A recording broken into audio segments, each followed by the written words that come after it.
Então vamos lá? Vamos resolver a provinha aqui da UFG de 2025, o vestibular voltou para agora, uma provinha bem tranquila.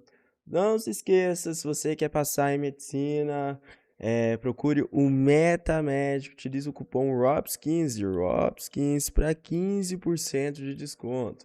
E lá você vai ter a resolução de várias provas, além de química, matemática, português, redação, tá? Então é muito, mas muito importante você participar do Metamed.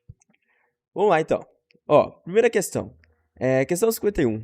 O polietileno, PE, é formado pela polimerização do etileno. Etileno, se a gente for lembrar aqui, ó, carbono, dupla, carbono, mais dois hidrogênios, né? Esse aqui é o etileno, tá? É o polímero mais utilizado no mundo. Cada unidade de repetição do polímero é formada por 2 átomos de carbono e 4 átomos de hidrogênio, representada pela estrutura a seguir. Só que essa estrutura aqui, gente, que a gente está vendo, vai ser de um polímero, tá? Então eu tenho a menor unidade desse polímero e esse N de várias repetições. Ah, Robson, por que não tem essa dupla? Porque ele se desfaz a dupla e se liga a outro carbono, tá? Então por isso que essa dupla aqui não tem mais no etileno, tá? Um laboratório produziu uma amostra de PE com a massa molar média de 20.000 gramas por mol. Tá, tem gente que vai ter dificuldade de mexer com essa massa. O que está dizendo aqui? Quer dizer que em um mol, ele vai ter 20.000 gramas, tá? 20.000 gramas, é isso que está sendo dito, ok? Por redução eletroquímica de gás de CO2. Considerando as informações fornecidas, aproximadamente quantos átomos de carbono terá uma molécula desse polímero? Tá bom. Ó, podemos ver aqui que eu tenho somente ligações simples, tá? E quando a gente só tem ligações simples, a gente pode utilizar uma fórmula para saber qual é o número de carbonos que tem, que é CnH2n mais 2. Robson, por que mais 2? Porque só tem ligações simples. Agora, se tivesse uma dupla, que é no caso do etileno, aí é CnH2n. Agora, se eu tenho uma tripla, aí é CnH2n menos 2. E essa fórmula aqui tem que ser igual a quanto? É igual a 20.000. Então, substitui o peso do carbono, que é 12, do hidrogênio, que é 1, nessa fórmulazinha aqui, ó. 12 vezes N, mais 1 vezes 2N, mais 2, que é igual a 20.000. Fazendo essa continha aqui, ó, vai ficar 12N mais 2N, o mais 2 está positivo, passa para o outro lado negativo. Então, 20.000 menos 2, 19.998. 12N mais 2N, 14N. Esse 14 está multiplicando, passa para o outro lado dividindo. Vamos encontrar que o N é igual a 1428,43. Então, o número de carbonos tem que ser praticamente igual a isso, tá? Aproximadamente, até que a questão deixa aqui, ó, aproximadamente, tá? Então, não pode ser a letra A. Letra B, 1429? Sim, 1429. A C não é, a D não é e a E também não. Ó, o que eu recomendo, gente? É bom a gente ter esses macetezinhos para saber a quantidade de carbono que tem, tá? Então, eu já disse que só tem ligações simples, CN, H2N, mais 2. Se tem uma dupla, CN, H2N, e se tem uma tripla, CN, H2N, menos 2. Ok? Bem simples essa questão, um pouquinho diferente, tá? Nunca vi cair em outro vestibular, mas também muito fácil de fazer. Certinho? Vamos para a próxima? Questãozinha 56 é uma questão muito interessante. É um conteúdo que a gente vê durante o colégio inteiro. Desde o 4º ano, tá vendo sobre mudança dos estados físicos. Só que sempre vai aumentando um pouquinho. E o conhecimento necessário para fazer essa questão é o quê?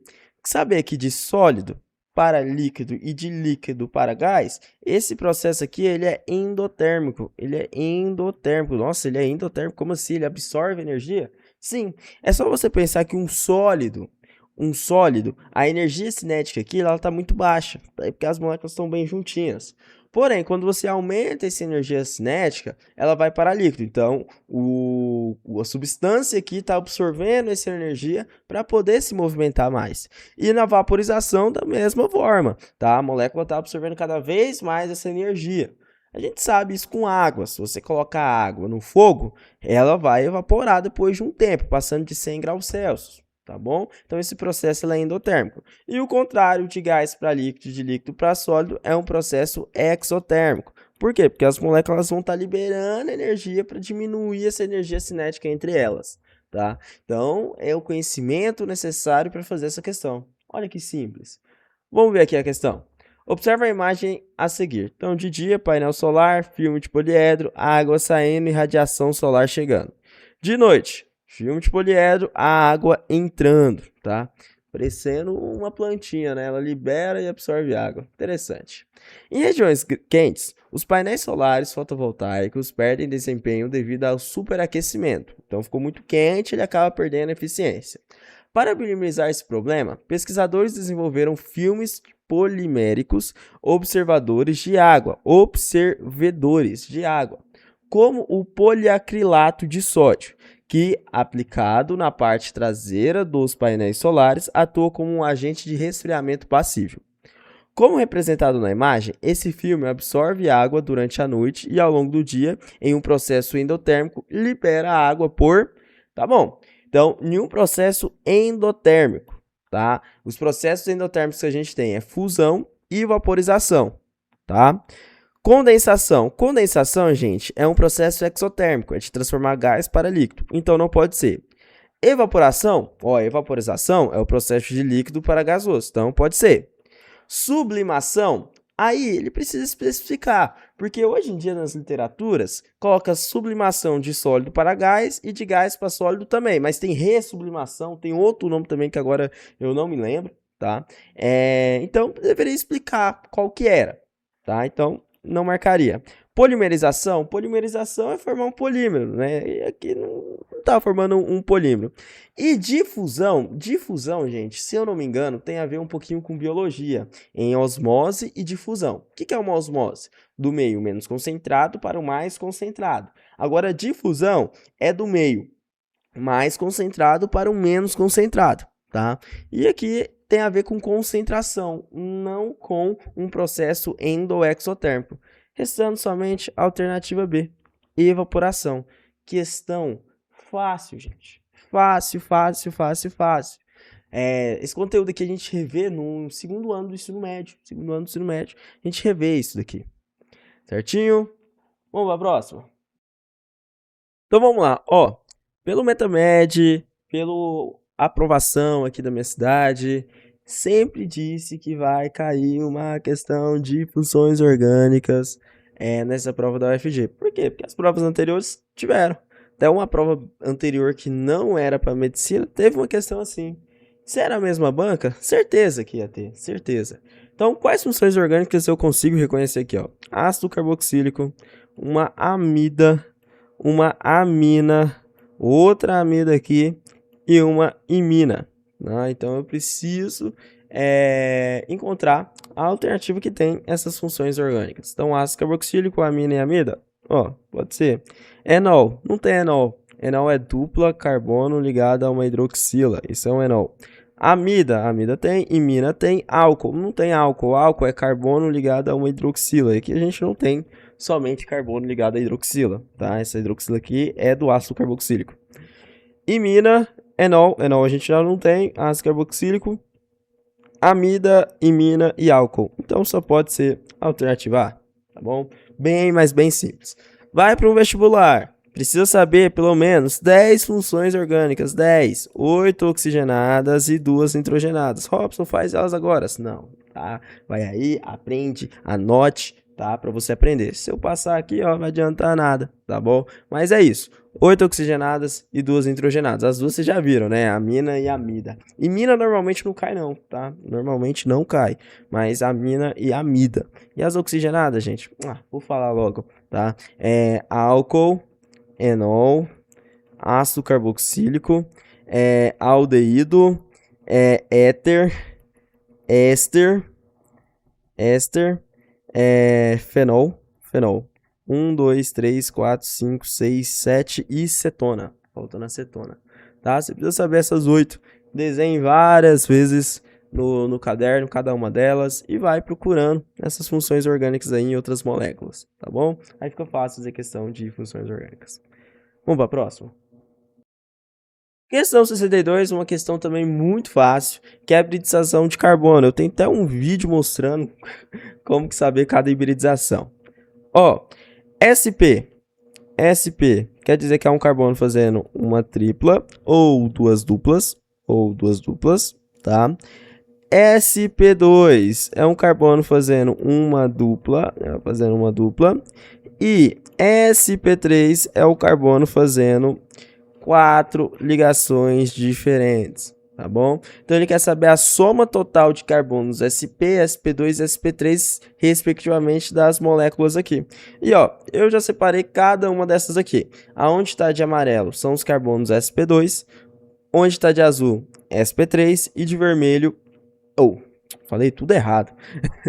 Amarelo SP2, azul SP e vermelho SP3, tá bom? Então vou voltar aqui para a molécula. Aqui é onde está as duplas, vocês vão ver que está com amarelo. Aqui o SP3 está engraçado, né? Porque ele tá fixo, não tem nenhuma dobradiça, né? Então aqui tem um carbono, tá? Aqui tem um carbono, não tá nenhum vértice, né? Isso que eu queria falar. Então aqui tem sim um carbono fazendo uma tripla, o outro aqui fazendo duas, tá bom? E se a gente for somar, a gente tem 2, 17 e 9, tá? Então só tem como ser a letra E. Eu vi algumas pessoas, numa aula que eu dei resolvendo essa prova, falando que ela tinha que ser anulada, porque a 2 e a C estão iguais, tá bom? Mas a letra correta é a letra E, tá? 2, 17 e 9. Tá? Então, na minha opinião, não tem que ser anulada não, tá? Se fosse a 16, aí sim, tá? Até fiquei pensando, por conta desse carbono aqui, ó, pera aí, isso, por conta desse carbono aqui, ó, esse carbono, tá? Mas se ele tá fazendo a dupla aqui com oxigênio, ele tá hibridizado em sp2, gente, tá?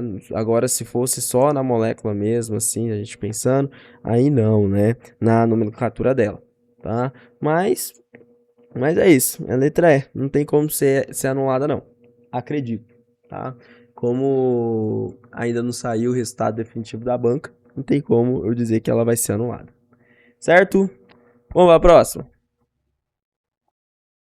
Questãozinha de tempo de meia-vida, muito comum no Enem, O que é tempo de meia-vida? Vai ser os dias, meses ou anos necessários para aquela molécula perder metade da sua massa, tá? É isso. E aqui ele fornece o quê? Que tem 120 miligramas, tá? De um microplástico. E o tempo de meia-vida é de 30 dias. Então, se eu tenho 120 inicial, passa 30 dias, e eu vou ter quanto de massa? 60. Passou mais 30, quanto que eu vou ter? 30.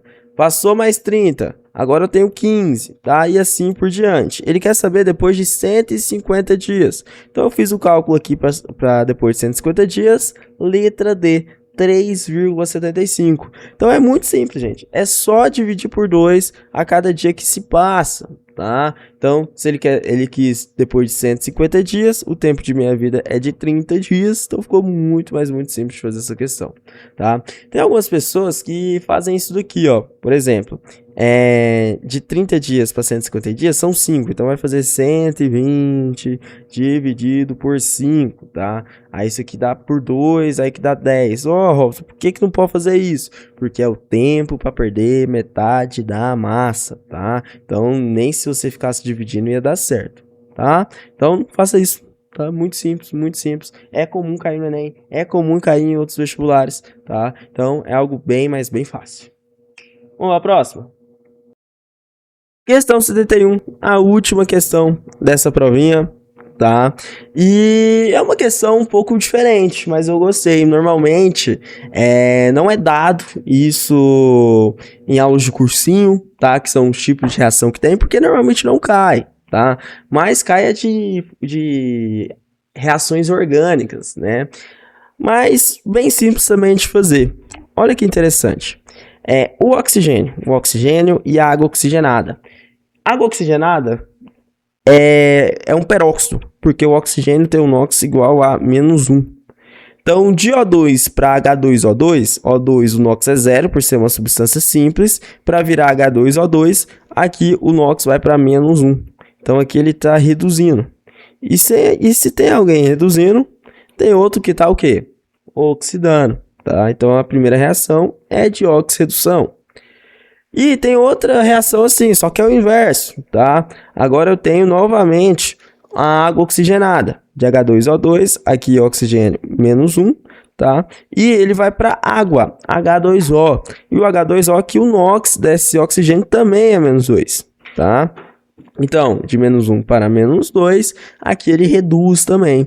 Então, se tem um reduzindo, o outro também está oxidando. Então, é uma reação de oxirredução, tá?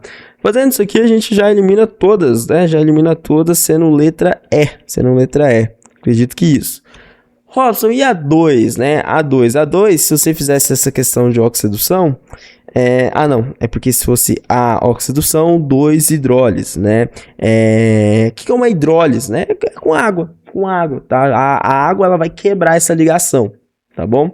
Então, aqui acontece uma hidrólise, tá? Aqui acontece uma hidrólise. E por que não eliminação? Se fosse eliminação, tava gerando o quê? Outro composto aqui. Tava gerando outro composto para ser eliminado, tá? Normalmente a gente tem isso em reações orgânicas, tá? Tem reações que são de eliminações, tá bom? Mas não há um outro composto aqui sendo formado, tá bom? Então, a letra E. Nossa senhora, o X foi para cá. Então, letra E, tá? Mas questões para saber se está oxidando e reduziu, dando uma formulazinha, gente, é muito comum. Caiu na UFO recentemente, tá? Então é importante a gente ter essa interpretação ao fazer uma provinha de química. Certinho? Então essa foi a resolução. Uma provinha fácil, gente. Fácil, muito fácil, tá? Eu já vi provas muito mais difíceis. O EG, por exemplo, ou EG é muito mais difícil, tá bom? Fácil. Certinho? Não se esqueça, quer estudar para medicina, quer passar Metamed, usa o cupom ROBS15 que eu tenho certeza que vocês vão aprender bastante. Ok? Até mais!